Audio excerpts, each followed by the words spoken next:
Bom, boa tarde, né, pessoal, de novo. Comecei a gravar aqui. A gente ainda está falando de áreas de atuação do médico veterinário de animais silvestres. Então, onde que a pessoa que tem interesse nessa área ela pode trabalhar. A gente falou sobre o resgate de fauna, né, na aula passada. Foi quando mostrei para vocês os equipamentos de contenção física, contenção química, funcionamento do dardo, da zarabatana, do projetor, né? Então, o resgate de fauna, ela é uma das opções, uma das oportunidades. Uma outra oportunidade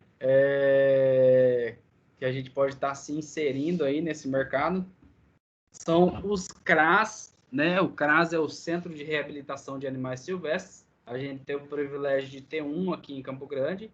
E no Brasil existem outros que são os centros de triagem, CETAS, né? Tem a sigla aí, CETAS, centros de triagem. Então, esse é um outro local que o médico veterinário de animais silvestres ele pode estar trabalhando. Que eu particularmente gosto muito, né? Trabalhar com reabilitação desses bichos, tentar devolver, né? Então, só para a gente entender o que é que esses órgãos eles fazem, né? O CRAS e o CETAS, a gente precisa entender primeiro o que é reabilitação. Então, a reabilitação, existem várias etapas nesse processo, né? E essas etapas, o conjunto dessas etapas, ela tem como objetivo aí recuperar a funcionalidade física e cognitiva do animal, né? E para que recuperar essa funcionalidade? A gente tem que recuperar para fazer com que o animal ele volte à capacidade dele de viver no seu habitat natural, né? Então, assim, sempre que um animal ele é capturado numa região, uma região X, vamos supor, terrenos, a gente procura fazer o processo de reabilitação. Infelizmente, por algum acidente, algum inconveniente, ele se machucou, foi necessário ser levado para um centro de reabilitação, que eu vou mostrar para vocês como que funciona. Lá, ele passa por várias etapas de reabilitação, né? E quando ele se recupera, ele é devolvido naquele habitat natural onde ele foi encontrado, o mais próximo possível, certo? Mas para ele ser devolvido, ele tem que estar realizando aí algumas funções importantes, né? Ele tem que estar conseguindo realizar algumas necessidades básicas aí que ele vai precisar. Uma delas é o quê? É a locomoção. Então, um animal que é capaz de voltar para a natureza, ele tem que estar realizando uma boa locomoção. Não adianta, por exemplo, eu pegar lá um tatu, amputar, ele quebrou as duas patas, eu amputo as duas patas para a natureza, ou até mesmo uma, né? A gente tem que avaliar se ele consegue se locomover perfeitamente, tá? A gente sabe que um animal que vive numa área, ele ocupa um determinado espaço territorial, né? Dependendo do animal, vai aí a 2.000 metros quadrados, 2 quilômetros quadrados, 60 quilômetros quadrados, no caso de grandes felinos, né? Então, para esse animal se deslocar nessa área, ele tem que estar com uma locomoção boa, né? Uma locomoção boa para ele conseguir procurar o alimento que ele necessita, conseguir se reproduzir, né? Então, isso é muito importante no processo de reabilitação. Por isso que eu falo para vocês, professor, a galera me pergunta, tinha uma arara, quebrou a asa, e aí amputaram. E aí, esse bicho, o que eu faço com ele? Vamos deixar ele num recinto, vamos devolver ele para a natureza desse jeito. Então, a gente tem que avaliar esses pontos, né? Porque se a gente devolve, por exemplo, uma arara com uma asa amputada, ela não tem chance de sobreviver na natureza, ela vai virar uma presa ali em uma semana, né? Não vai durar muito tempo. Então, a gente, às vezes, com uma atitude dessa, de amputar um animal silvestre ou condenando ele à gaiola para o resto da vida ou soltando ele de qualquer jeito, a gente condena esse animal à morte, ao sofrimento. Então, temos que pensar nisso, tá? E essas funções básicas, locomoção, ela está relacionada intimamente com a busca de alimento, né? Então, se o animal ele não consegue se locomover, se transportar de um local para outro, como que ele vai encontrar esse alimento, né? Então, a gente tem que pensar nesses pontos. O animal ele tem que conseguir também se reproduzir. Um dos aspectos, deixa eu ver quem entrou aqui.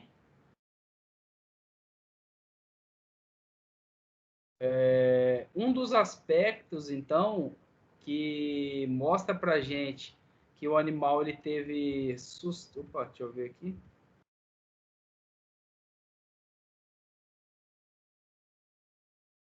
Acho que...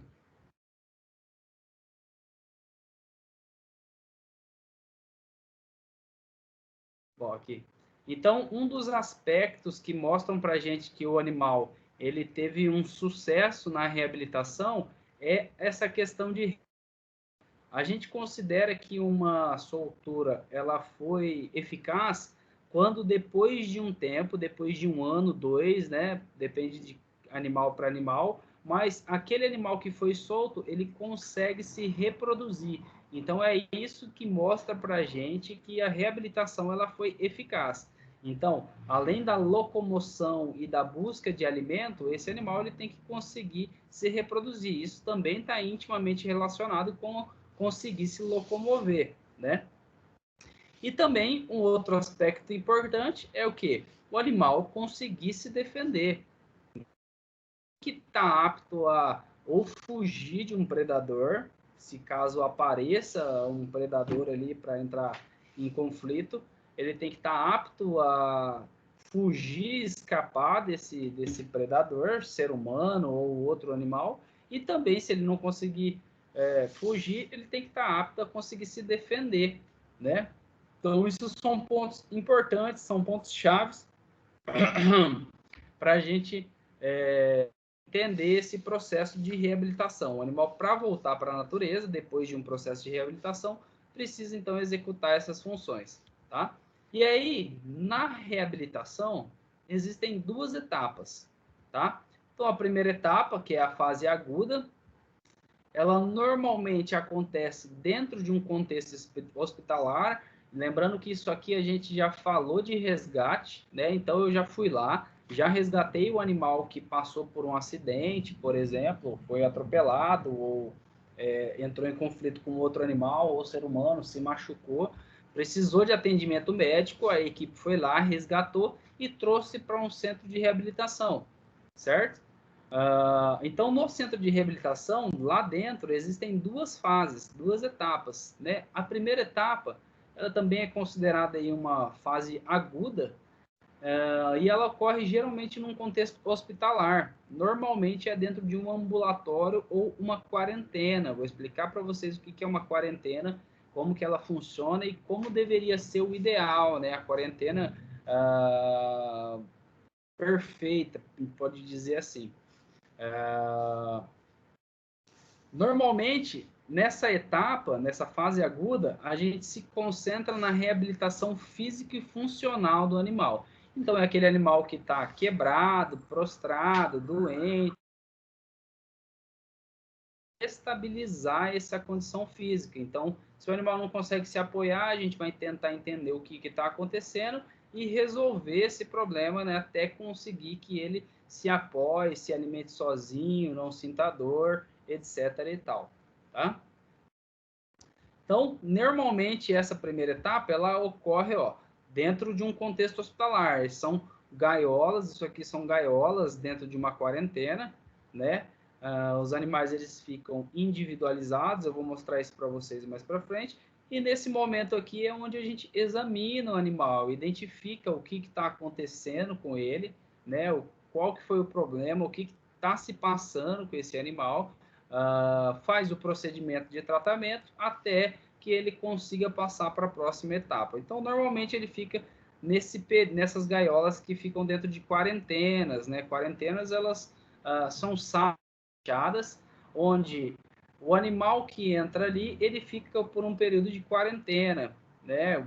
Normalmente são 40 dias, que é um tempo legal para a gente identificar se o animal apresenta algum sintoma de uma doença ou não, né?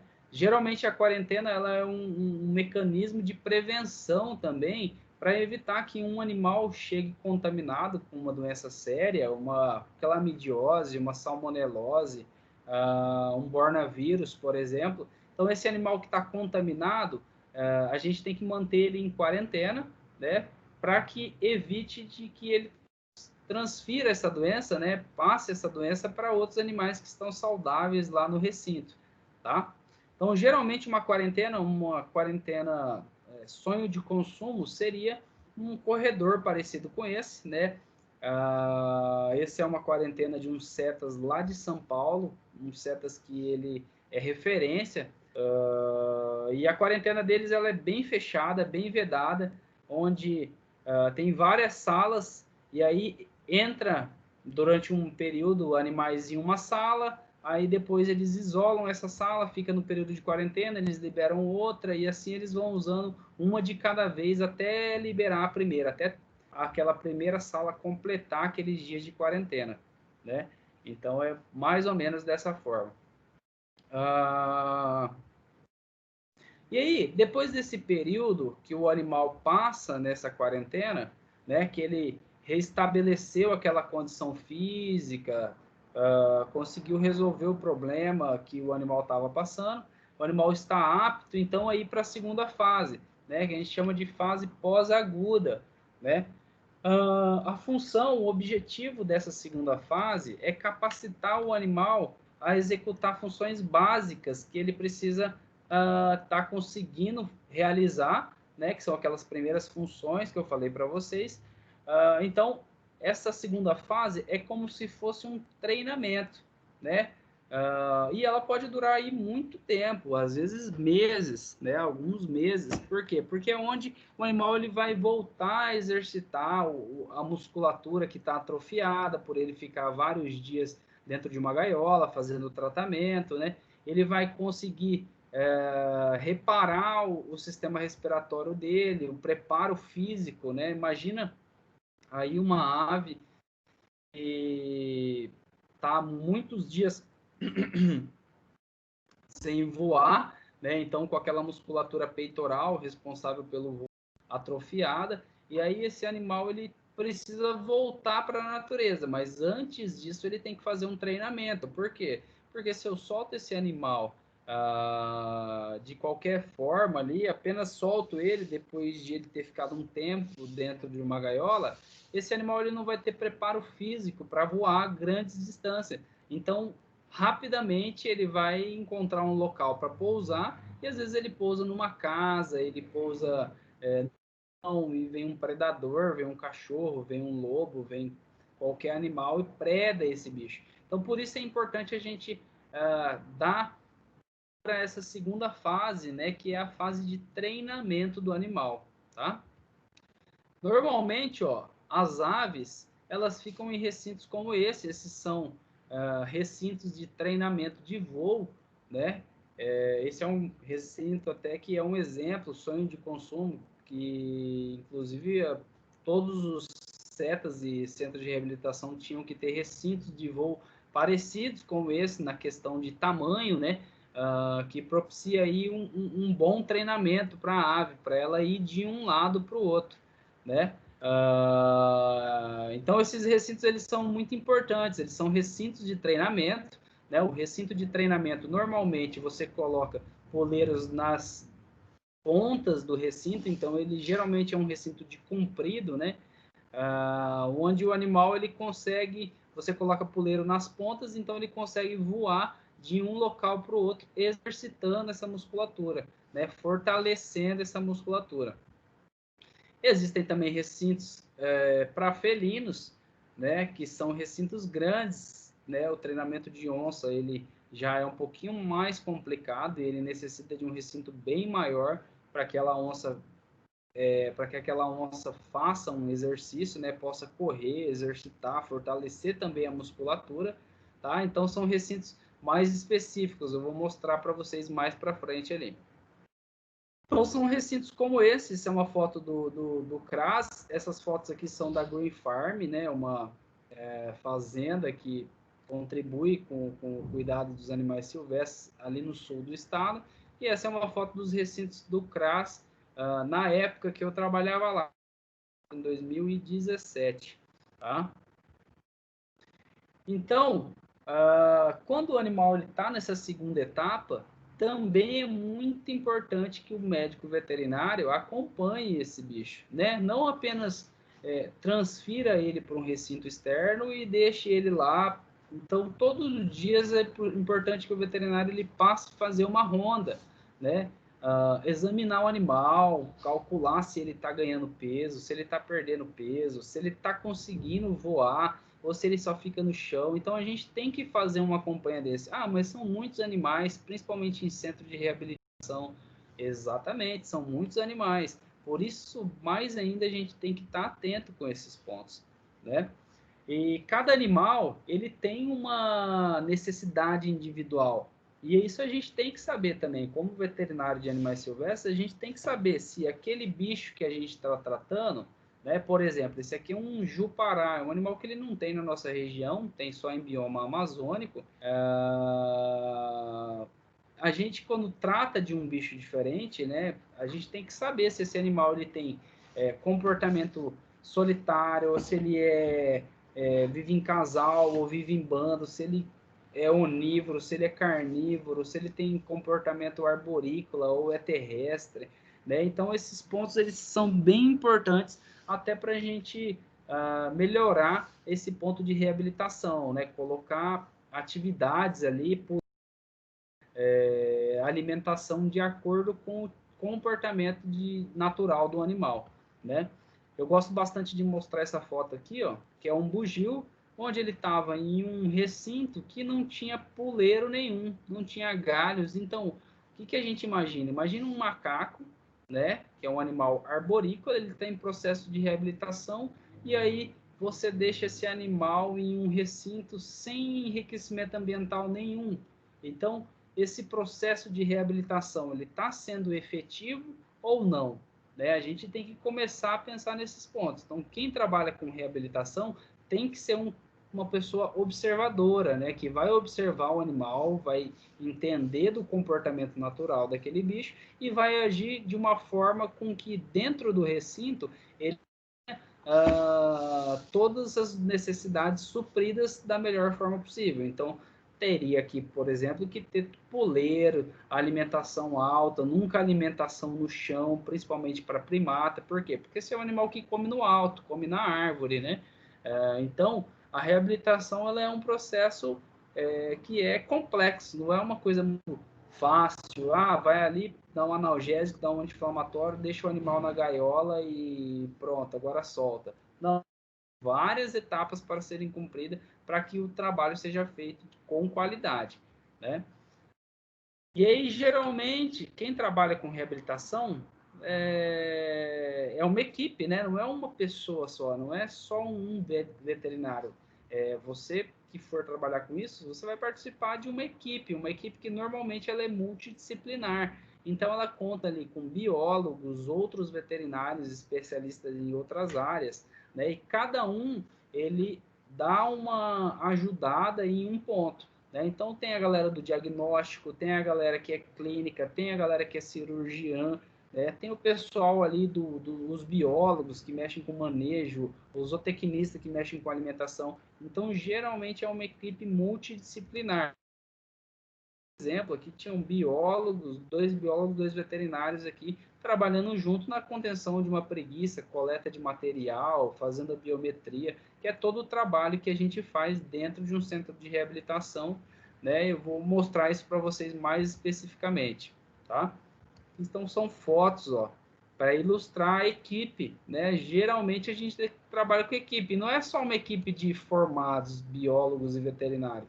Não, a gente tem que levar em conta também os tratadores, né? Aquelas pessoas ali que cuidam dos animais e muitas vezes eles observam muito mais do que nós, que somos veterinários. Por quê? Porque eles estão em contato constante com esses bichos, né? Então, todos os dias eles alimentam duas, três vezes por dia aqueles animais. Então, eles conseguem observar muito melhor e dizer para você, doutor, veterinário, aquele tamanho lá ele não tá legal. Ontem ele comeu, hoje ele já tá meio quieto, fez uma diarreia e tal, e aí você já vai lá fazer um exame mais específico. né? Então, a gente precisa contar também com a ajuda dessas pessoas e valorizar, né? Valorizar o trabalhador ali que é tratador. Às vezes ele não teve oportunidade de estudar, mas a função dele é tão importante quanto a nossa, que nós somos médicos veterinários, eles são tratadores. O animal ele precisa tanto dos médicos veterinários quanto dos tratadores para sobreviver. Então a gente tem que quebrar essa barreira de se sentir melhor porque a gente tem um diploma e aquela pessoa que é mais simples não teve oportunidade de estudar, ela às vezes é subjugada por conta disso, né? Parar, eu acho que quebrar essa barreira é um ponto importante. Por quê? Porque aquilo que eu disse, o animal ele não consegue mensurar isso. O cara tem um diploma, um cara não tem, né? Ele necessita ali dos cuidados que o tratador vai dar com a alimentação, o veterinário vai dar com o tratamento. Então, são pontos importantes que a gente tem que levar em consideração. Bom, existem vários centros de reabilitação no Brasil, né? Se eu não me engano, são 16 ou já deve até ter passado desse número.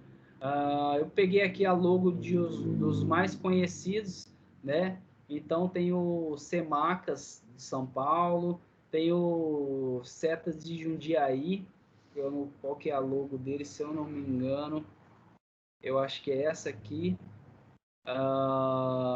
Tem o CRAS, né? Tem o Preservas, então tem vários centros de reabilitação, centros de triagem, que são locais que trabalham com esses animais. Existe até a cada 2 anos um encontro nacional de centros de triagem e reabilitação, né, que é intitulado aí como ENAX, né? Então é um encontro onde os técnicos eles discutem pontos importantes, né, com relação à reabilitação, qual é a melhor maneira. Eu fiz assim, deu certo, eu fiz assim, deu errado. Então eles conversam essa mesma linguagem para ver se consegue achar um caminho aí bacana, né, eficaz nesse processo de reabilitação, tá? Então, só para vocês entenderem o centro de reabilitação e o que tem que ter dentro dele, eu vou mostrar aqui como que deveria ser a infraestrutura, né, ideal de um centro de reabilitação. Então, um centro de reabilitação ele precisa ter uma quarentena, né?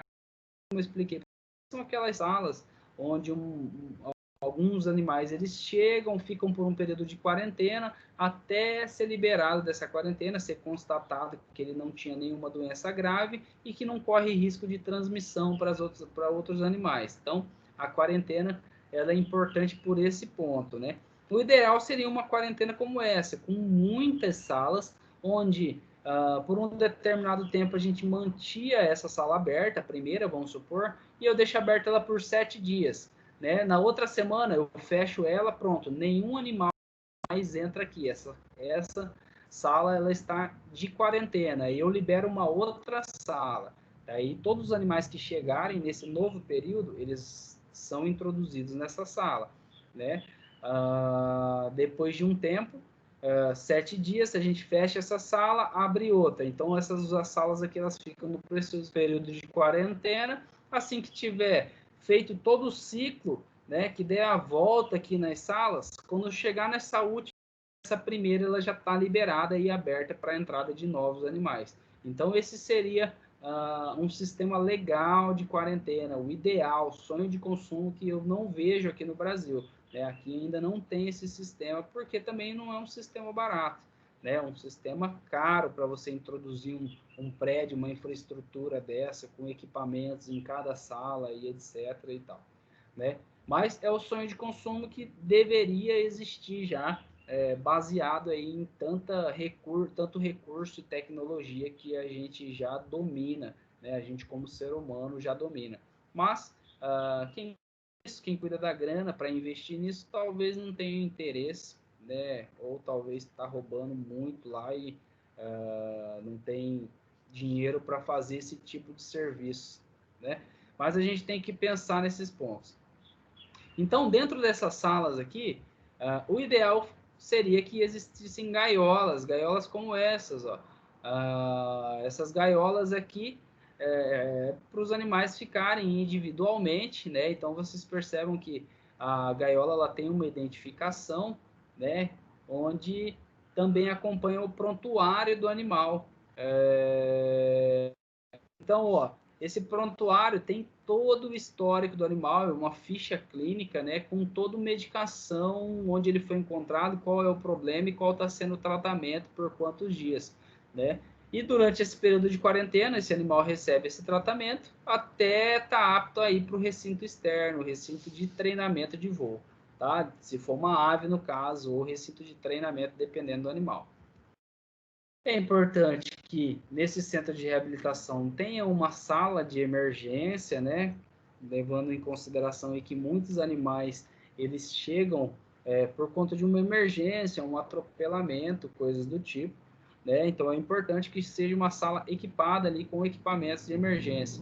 Importante que tenha aí um centro cirúrgico, né? Esse é um centro cirúrgico do Semacas, não, do Mata Ciliar em Jundiaí, onde ocorre ali, eles fazem as cirurgias, né, dos animais que fraturaram, etc. e tal.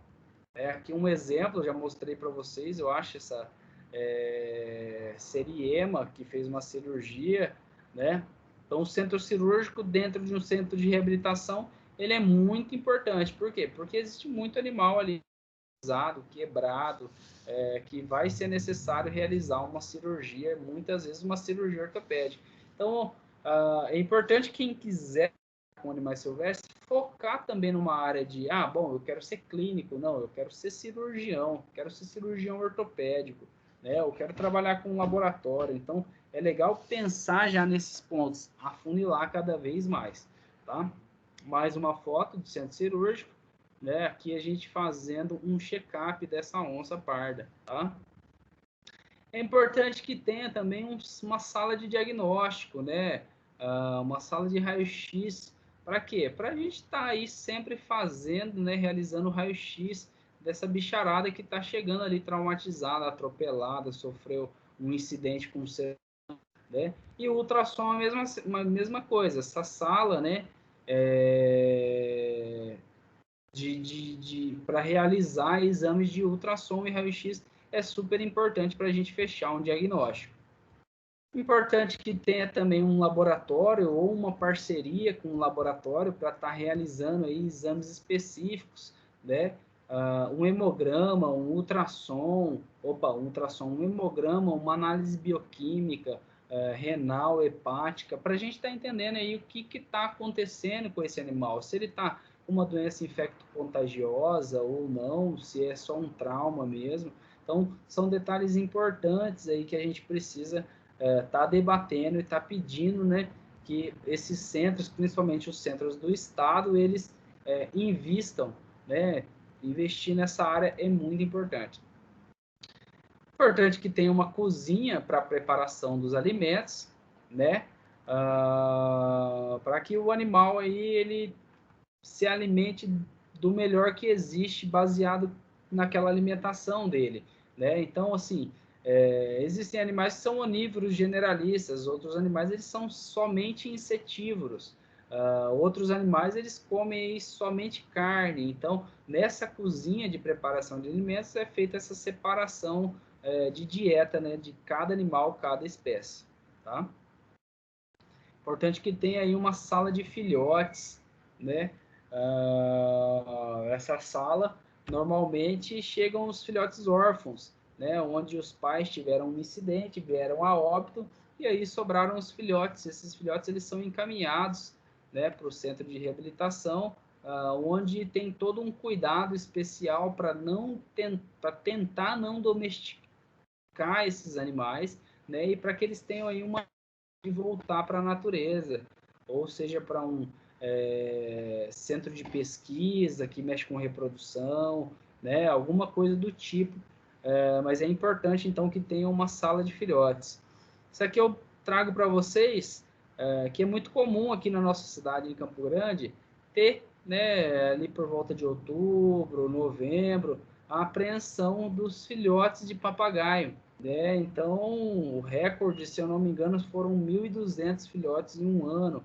né? E aí esses filhotes, eles ficam na sala de filhotes, geralmente é uma sala preparada só para as aves, só para os papagaios, e eles ficam armazenadas, assim, separadas por lotes de chegada, né? Então, lote 1, lote 2, lote 3. E esses animais, eles são alimentados ali por um tratador, né? Aqui uma tratadora, a Regina, que vai alimentar esses animais um por um, né? Imagine 1.200 foi o recorde. E aí tem que alimentar de 3 em 3 horas, 2 horas, dependendo do estado de desnutrição desses animais. Então é um trabalho que exige aí muita dedicação, né? Só para vocês terem uma ideia, vamos ver se consigo rodar esse vídeo aqui.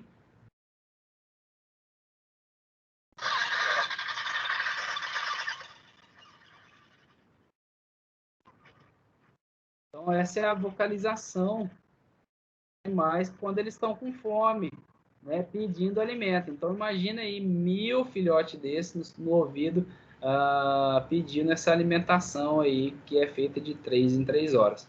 Tá? Por isso que eu falo, é uma equipe multidisciplinar, tem que ser uma equipe eficiente, grande, né, com pessoas que cuidam da limpeza, outras pessoas que cuidam da alimentação, os veterinários que cuidam do tratamento e ações terapêuticas, os biólogos que vão ajudar, os zootecnistas. Então, é uma equipe multidisciplinar, não é 2, 3 pessoas, 5 que vai dar conta de movimentar cuidar de todos esses animais com qualidade, né? Então, temos que pensar também.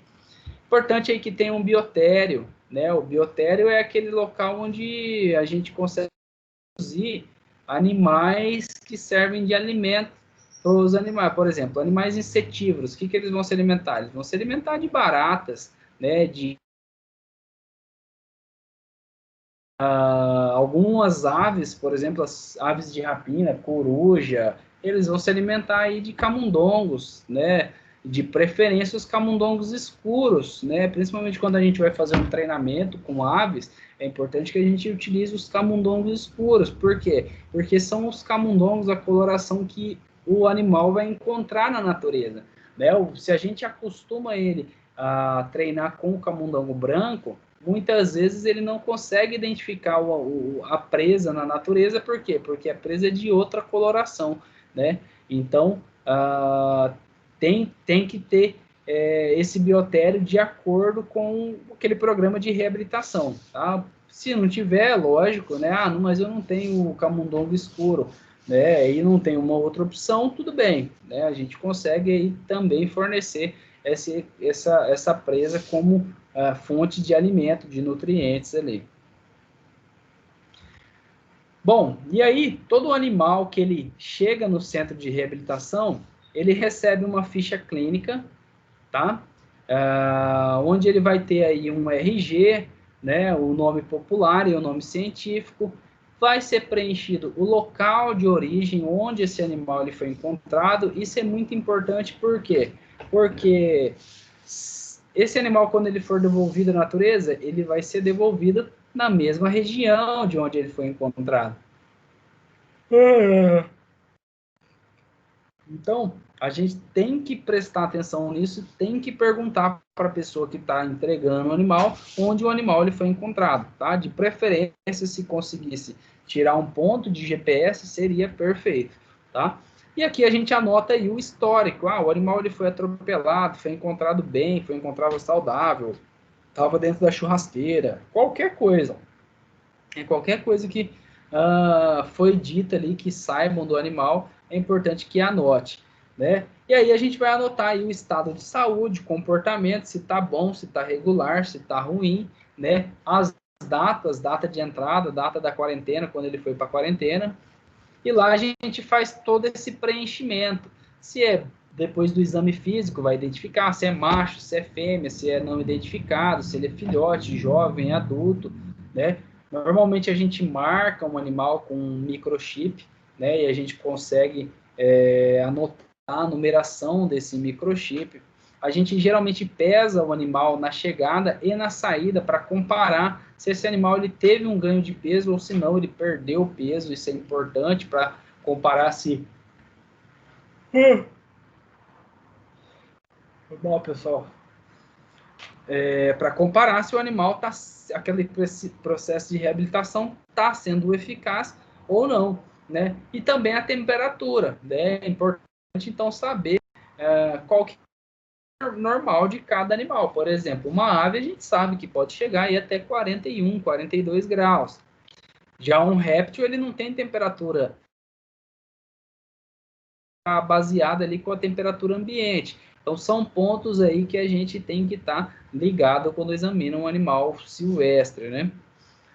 E aí existem outros pontos para a gente estar preenchendo aí, como o destino dele, se ele foi transferido para outro recinto, se teve uma soltura, se o animal foi eutanasiado por algum problema que não fosse capaz de resolver e trazer aquela condição que o animal precisa para voltar para a natureza, ou se ele veio a óbito naturalmente, tá? Então é importante a gente ter uma ficha bem completa dessa para preencher todos os dados importantes dos animais que chegam, tá? E ali na quarentena,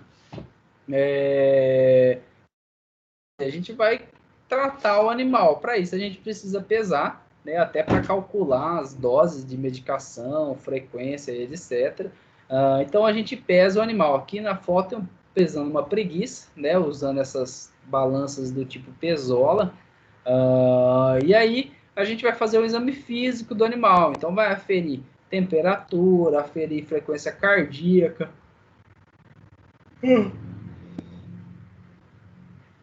estado de desidratação, né? Vai aferir temperatura, frequência cardíaca, respiratória, né? Aqui é um Jupará, só para quem conhece aí o Jupará. Esse aqui é uma preguiça, né? E aqui, frequência cardíaca do tatu-galinha, né? Ah, professor, mas como eu vou decorar, né? São muitos animais, né? Jupará, tamanduá, lobinho, raposinha. Como que eu vou decorar? Você não precisa decorar. Dificuldade quando você decorar, tudo bem, mas até decorar, faz uma planilha, faz uma tabela, cola ali na porta do seu armário, né, para você estar sempre lendo. E aqui, aqueles que você tem mais frequência, né, de fazer o exame físico, logo você vai conseguir lembrar com facilidade aí dos parâmetros normais, tá? Respiratória, temperatura, frequência cardíaca. Então, a gente, nesse processo, examina todos os animais. Aqui a gente estava auscultando um lagarto, né? Mas geralmente a gente faz isso utilizando o Doppler, né? Lagarto por conta dessas escamas, os répteis no geral. Então, para a gente avaliar o ritmo cardíaco, a gente normalmente utiliza essa maquininha aqui, que é um Doppler vascular, né? Onde a gente vai examinando esse bicho, tá? Exame físico completão, né, que vocês devem ter aprendido aí na aula de semiologia, né, avaliar. Rapaz, acho que esse calor baixou minha pressão aqui. Então, faz aquele exame físico completão, né? Faz a sexagem dos animais. Então, assim, existem animais que essa sexagem ela é mais difícil. A gente tem que expor o órgão genital do animal para saber se é macho ou fêmea, né? O caso aqui do ouriço, o caso do tamanduá-bandeira, o mirim também, que a gente tem que palpar esse animal para ver se ele é um animal, se é macho ou se é fêmea, né? E aí a gente aproveita que está fazendo esse exame físico, né? Às vezes o animal já está sedado, e coleta ali materiais para a gente rodar um exame, né? Faz uma coleta de sangue, de bioquímico, um suave, um exame de fezes, né? Já aproveita que está encostando no animal e já coleta esses materiais para rodar um possível exame, tá? Essa foto aqui é um tamanduá-bandeira para mostrar o vaso aqui, ó. Né? Eles têm uma veia que passa ali no focinho. Eu particularmente não gosto de coletar desse vaso, mas caso a gente não consiga, o animal está com uma hipotensão aí e a gente não consegue coletar, a gente pode apelar para essa segunda opção aqui, tá?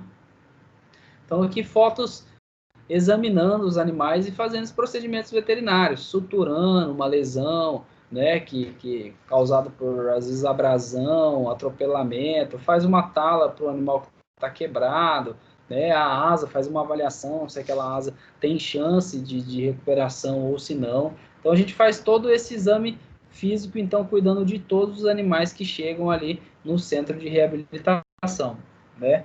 E aí, lembrando mais uma vez que cada animal ele tem um hábito em particular, então a gente tem que conhecer aquela espécie, né? Esse hábito que eu falo é o comportamento. Ele é solitário, ele tem o hábito diurno, noturno, ele vive em grupo, o que ele come. Então, aquela biologia básica que eu acabo passando para vocês. Quando a gente entrar aí em mamíferos, répteis, a gente vai falar um pouquinho disso. O que cada um come, né? Qual que é a frequência de alimentação, uma serpente, de quanto em quanto tempo ela se alimenta. Então, esses pontos são importantes.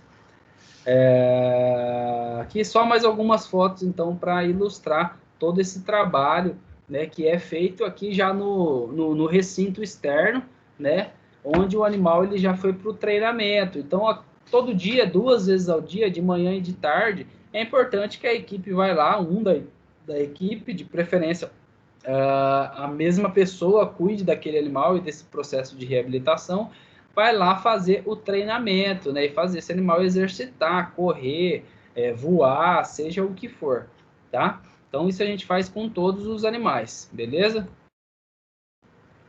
E aí, falando nesse processo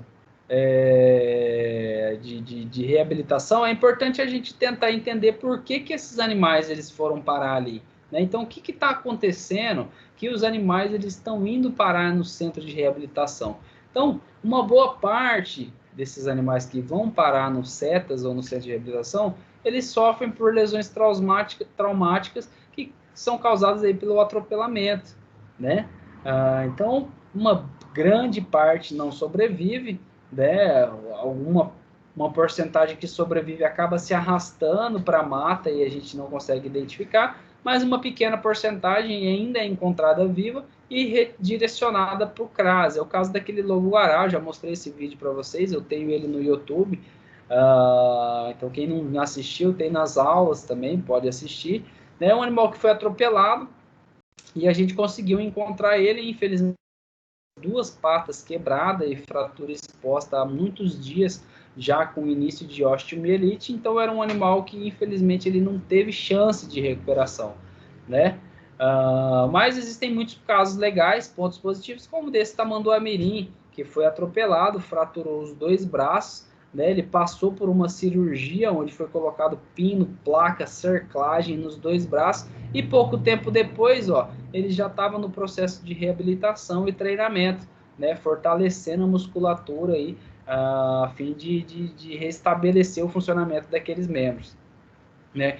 Essa seriema também é mesmo lado, uma fratura que foi feito um procedimento, um fixador externo tipo 2, né? Pouco tempo depois, esse videozinho, ela já estava treinando no recinto, passeando, um pouquinho mancando, né? Mas já estava conseguindo se locomover, se alimentar sozinho, você jogava uma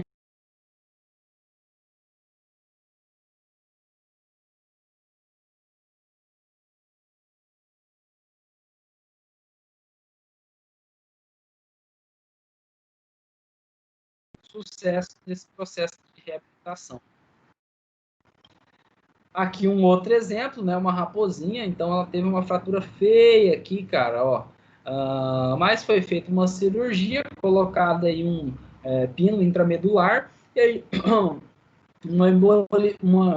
uma imobilização bem feita, com o curativo sendo trocado diariamente, avaliado, né? E em pouco tempo, a lesão do animal que estava desse jeito, essa é a fratura exposta, em 28 dias ela já estava fechadinha e o animal já estava apto aí para o recinto de treinamento, tá? Então, são pontos legais aí que eu gosto de estar mostrando para vocês, que faz a gente acreditar que tem sim chance um animal, mesmo muito quebrado e todo machucado, a gente tem como tentar restabelecer o funcionamento das necessidades vitais ali, né, desses animais. Bom, uma outra boa porcentagem são animais atacados por outros animais. O caso desse bugio que foi atropelado, desculpa, ele foi pego por um cachorro, né? Então, o que aconteceu? As pessoas elas têm o hábito, ainda têm esse hábito de alimentar animal silvestre, né? E a gente mal acostuma esse animal. E aí, consequentemente, esse animal vai achar que o ser humano ele é bonzinho e dá alimento, né? E vai descer no chão. Só que o que acontece? Num dia que ele pegar um ser humano meio virado, com um cachorro, vai acontecer um problema semelhante a esse. Então, esse era um bugio, onde uma senhora tinha acostumado ele a descer no chão para comer. Um dia ela não estava, ele desceu para comer no chão e os cachorros estavam soltos. Os cachorros pegaram ele, né? E acabaram aí machucando muito esse animal, onde teve que amputar uma pata. E aí, consequentemente, esse animal ele não teve mais condições de voltar para a natureza. Ele ficou um tempo no recinto, né, até conseguir uma transferência para ele, se eu não me engano, para um zoológico, um criador, alguma coisa do tipo. Mas, infelizmente, aconteceu isso por quê? Por conta de uma pessoa alimentar e acostumar esse animal mal, né? Esse é um outro exemplo de ser Professor, humano.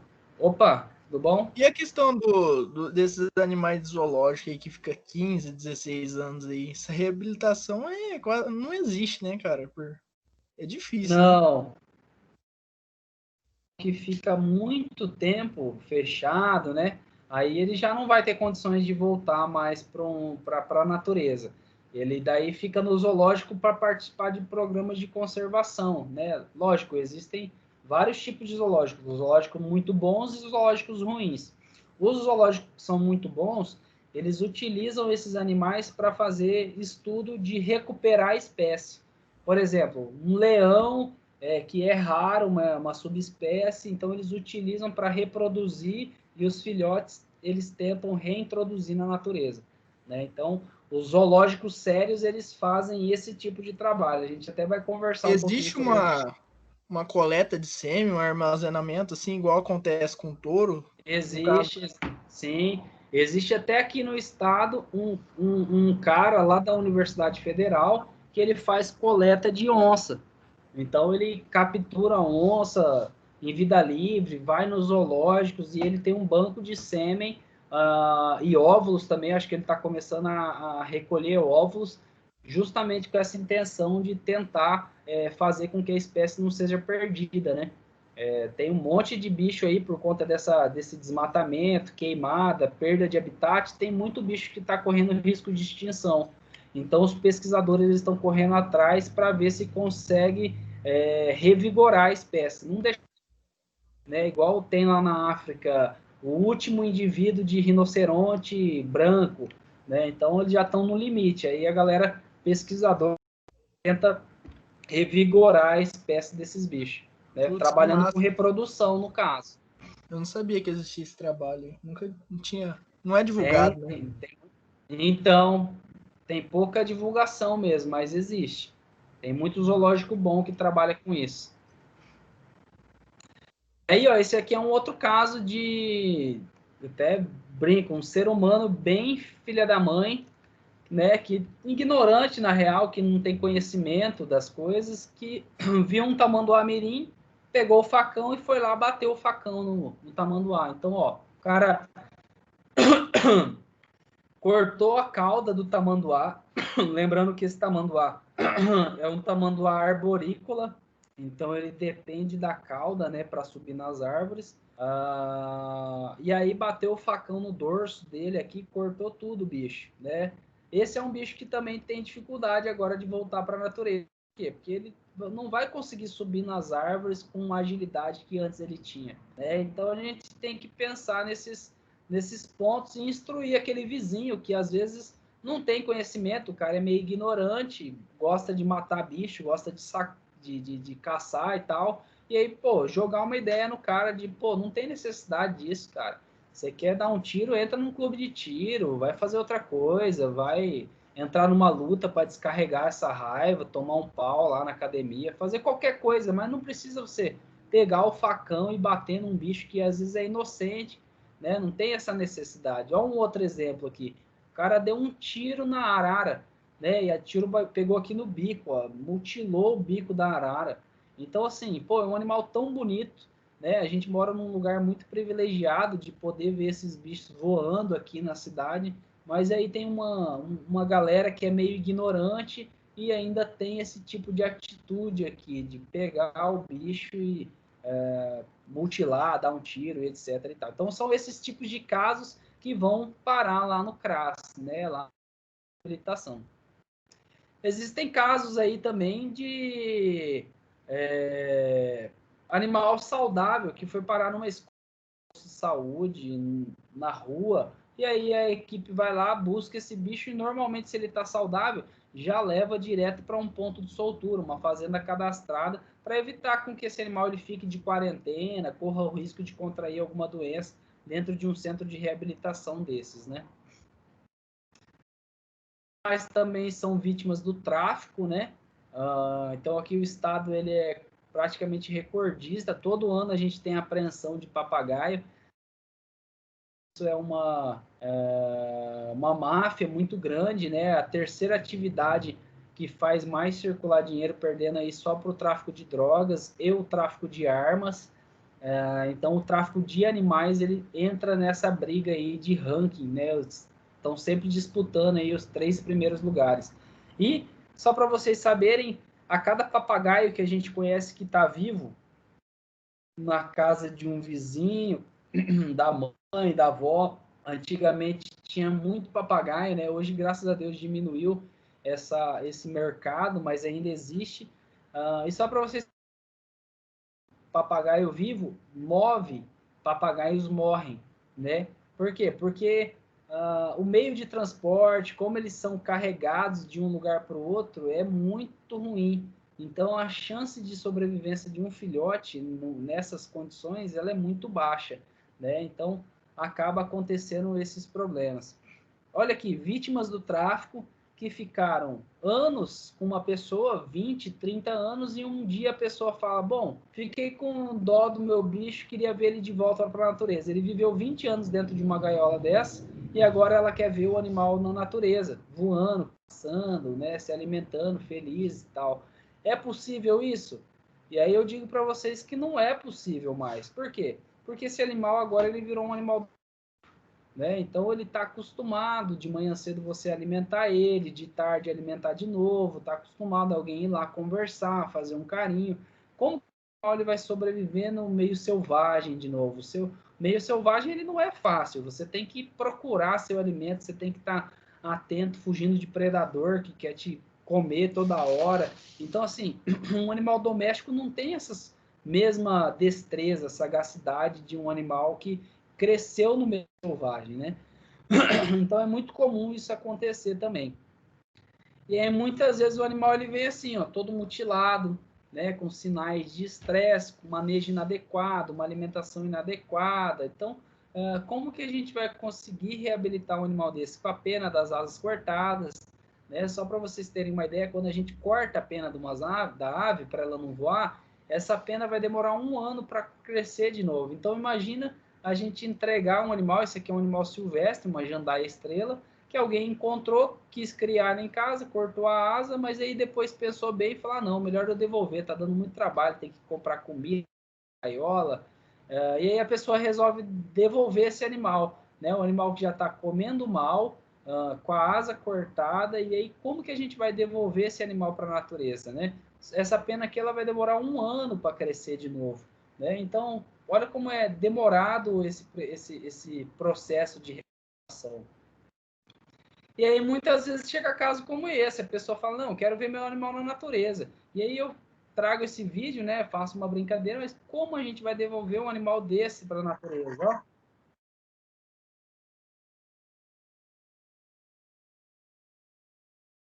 Então, circo, que faz aqui brincadeiras com o proprietário, com o tutor, que não tem preparo nenhum para voltar para a natureza. Por mais que a gente faça um treinamento de voo, fortaleça a musculatura, é um animal que ele não tem condições de sobreviver no meio selvagem. Tá? Deu uma travadinha aqui, deixa eu ver se libera. Aí, beleza. Outros exemplos, né?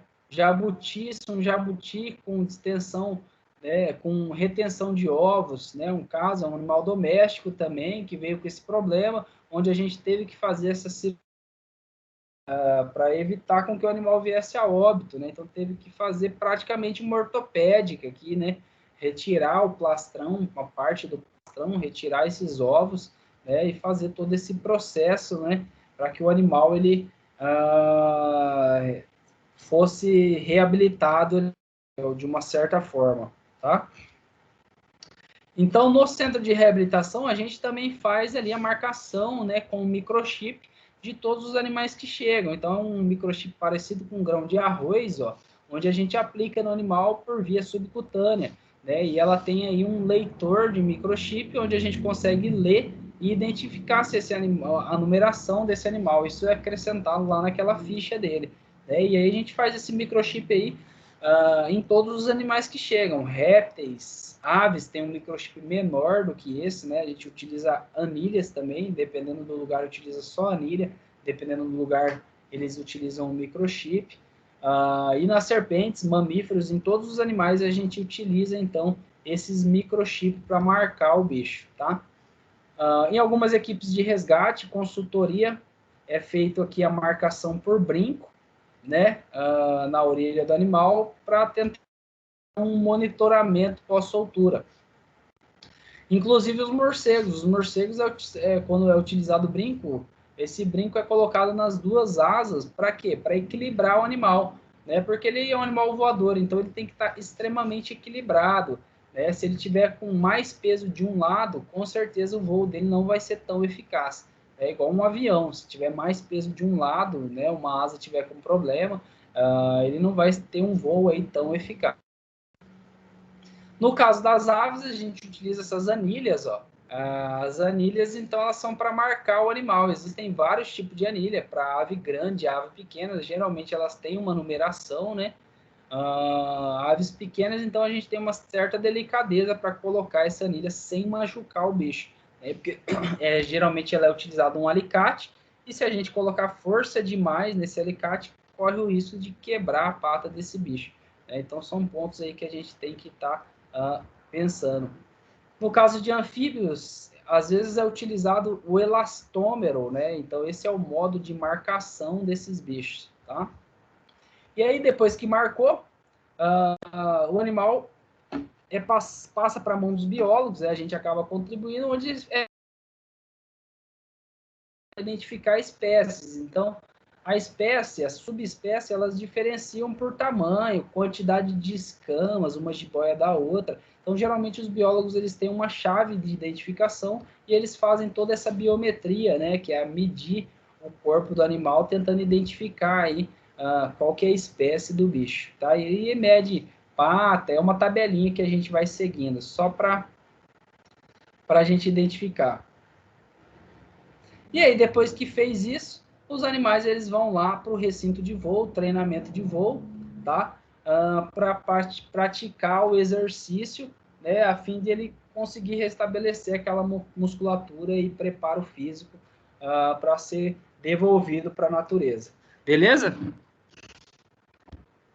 Bom, pessoal, hoje eu vou encerrar a aula por aqui, né? Até essa parte de reabilitação. E semana que vem a gente vai falar um pouquinho mais sobre as doenças, né, que são importantes. E aí que eu vou passar o trabalhinho para vocês estarem fazendo, né? E a gente vai finalizar essa parte de reabilitação. Vou falar para vocês quais são os exames importantes que a gente tem que estar realizando com esses bichos, né? Para tentar soltar esse bicho o mais limpo possível. Lembrando que a gente não pode devolver para a natureza o animal que ele está contaminado com uma doença séria. Por quê?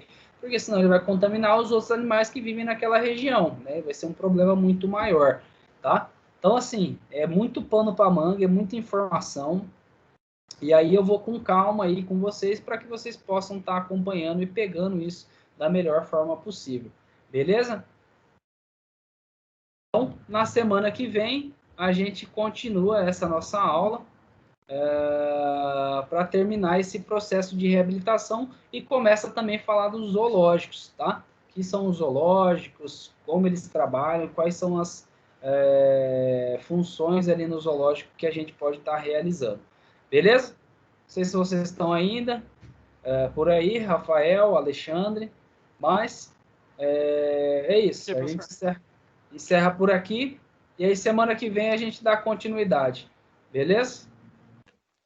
Valeu, professor. Falou. Valeu, pessoal. Agradeço. Boa semana para vocês aí. Falou, professor. Pra você também. Até mais.